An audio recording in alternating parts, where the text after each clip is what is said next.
Pak Tom Lembong dan istri keluar. Halo ya.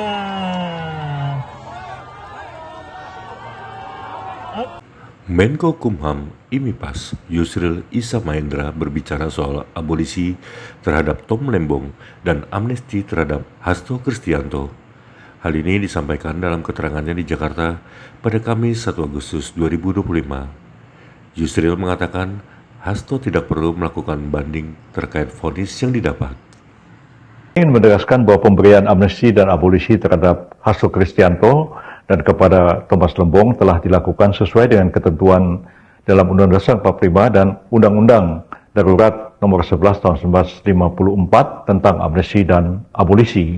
Pasal 14 Undang-Undang Dasar 45 tegas menyatakan bahwa Presiden memberikan amnesti dan abolisi dengan memperhatikan pertimbangan Dewan Perwakilan Rakyat, dan pertimbangan itu sudah dimintakan oleh Presiden melalui surat kepada DPR, dan Pak Presiden juga telah mengutus 2 menteri, yaitu Menteri Hukum dan Mensesnek, dalam rangka berkonsultasi dan meminta pendapat Dewan Perwakilan Rakyat atas rencana beliau untuk memberikan amnesti dan abolisi kepada Pak Hasto dan kepada Pak Thomas Lembong dan lebih daripada 1.000 narapidana yang juga dimohonkan diajukan permohonan amnestinya kepada Presiden, dan Presiden memintakan pendapat kepada Dewan Perwakilan Rakyat. Jadi kalau kita membaca ketentuan di dalam pasal 2 dan pasal 4 dari Undang-Undang Nomor 11 Tahun 54 tentang amnesti dan abolisi itu, jika seseorang atau sekelompok orang diberikan amnesti, maka segala akibat hukum dari tindak pidana yang dilakukan dihapuskan. Kemudian dengan abolisi, maka segala penuntutan terhadap tindak pidana yang dilakukan oleh seseorang atau sekelompok orang dihapuskan. Dengan demikian, sudah tepat apa pemberian amnesti dan abolisi terhadap Pak Hasto dan terhadap Pak Thomas Lembong ini.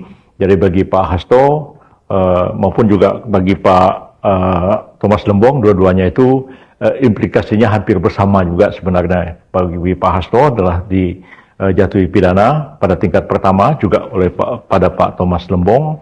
Nah, dengan segala proses hukum yang dilakukan terhadap Pak Hasto itu otomatis dihapuskan. Jadi beliau tidak perlu mengajukan banding atas putusan yang telah diberikan oleh pengadilan tingkat pertama. Dan bagi Pak Thomas Lembong, ya sudah diputus, mungkin dalam proses untuk mengajukan banding sekarang ini, maka dengan pemberian abolisi, segala proses penuntutan terhadap beliau itu dihapuskan, jadi dianggap tidak ada penuntutan terhadap beliau.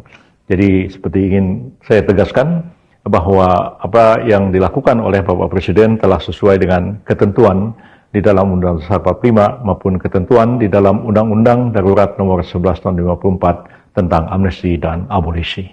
Jangan lupa subscribe ya.